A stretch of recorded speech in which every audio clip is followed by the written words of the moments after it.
অনুষ্ঠান বাড়ির মতো এরকম চিংড়ি আলু পটলের রেসিপিটি বাড়িতে বানিয়ে খেতে চান? তাহলে চলুন সহজেই তৈরি করে নিই আজকের এই চিংড়ি আলুর পটলের রেসিপিটি।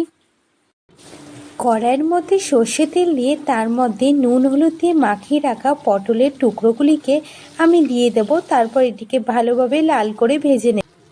এরপর টুকরো করে রাখা আলুগুলিকে কড়াইয়ের মধ্যে দিয়ে দেব। তারপর আমি এর মধ্যে 1 চামচ লবণ দেব আর 1 চামচ হলুদের গুঁড়ো দিয়ে ভালোভাবে নাড়াচাড়া করে নেব।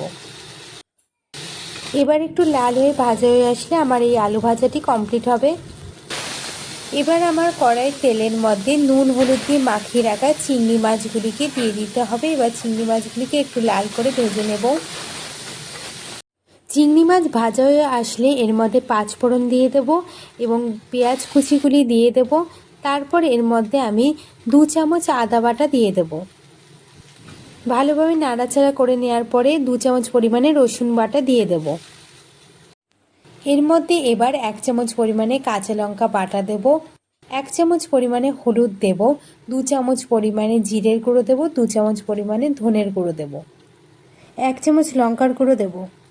এরপর ভেজে রাখা পটল আলু এগুলি এর মধ্যে দিয়ে দেব। তারপর ভালোভাবে আমি নাড়াচাড়া করে নেব বেশ কিছুক্ষণ ধরে।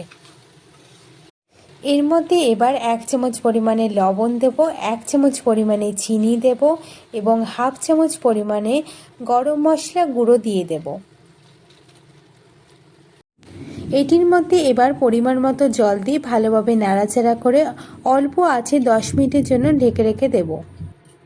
10 মিনিট পরে এসে ঢাকনা খুলে দেখলাম যে আমার আলু পটল ভালোভাবে সিদ্ধ হয়ে গেছে। তখন আমি এর মধ্যে 1 চামচ পরিমাণে ঘি দিয়ে দেব।